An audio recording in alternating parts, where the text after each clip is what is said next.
Dans cette vidéo, on va attaquer un opérateur nouveau appelé le gradient. Le gradient, c'est un pseudo-vecteur ou un vecteur qui généralise la notion de dérivation. Au lycée, on vous a appris une seule dérivée, la dérivée par rapport à x. Dans ce cours, on va généraliser la dérivée par rapport à x, par rapport à y et par rapport à z. Cet opérateur qui englobe ces trois dérivations s'appelle le gradient. En abrégé, on note grade ou nabla. Nabla, c'est delta renversé, fléché. C'est noté, c'est mentionné entre parenthèses. Donc, il a pour composante les dérivées partielles. Parce qu'il y a la dérivée totale, c'est ce que vous avez vu au lycée, et dans les classes prépa ou durant les études supérieures, vous allez travailler avec des dérivées partielles.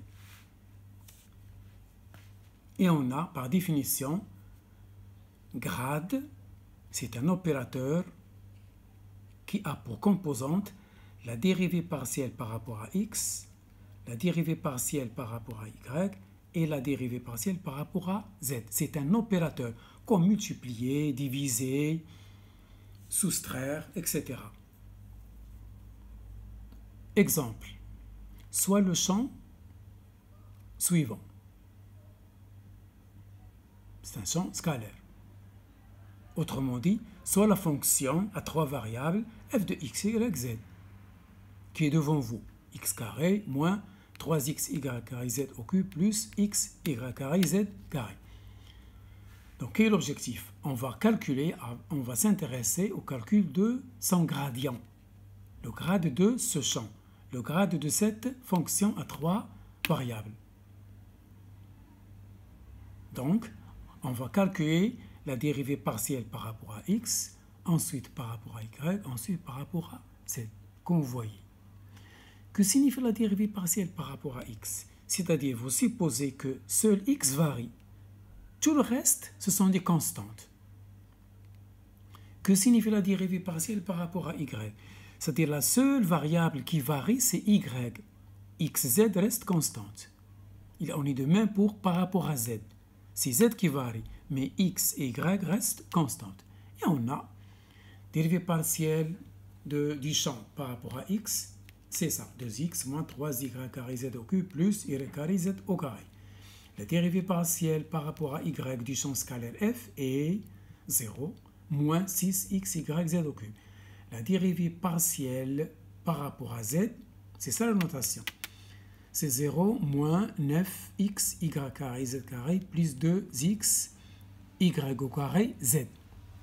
Donc finalement, on arrive à le gradient du champ scalaire f, c'est un vecteur dont les composantes sont, suivant la direction i, c'est 2x moins 3y au carré z au cube plus y carré z carré. Suivant la direction j, la composante c'est moins 6xy z au cube.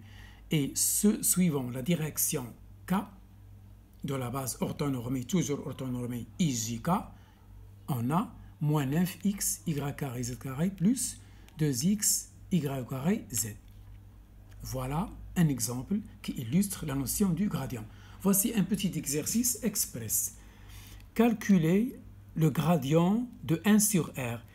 Ce champ scalaire 1 sur r, il est très important en physique, surtout dans les champs à force centrale, ou dit aussi les champs newtoniens. Donc, vous aurez besoin de ce gradient. Donc, apprenez dès maintenant à calculer son gradient, c'est-à-dire nabla de 1 sur r. Avec r, c'est le vecteur position, c'est OM, le vecteur du lycée, OM.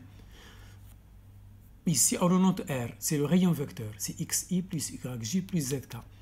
R sans flèche, c'est sa norme.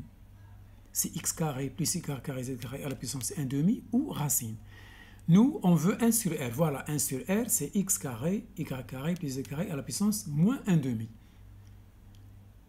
En calculant les dérivées partielles, voici le résultat. Le grade de 1 sur R, c'est moins R sur R cube. Voilà pour cette vidéo.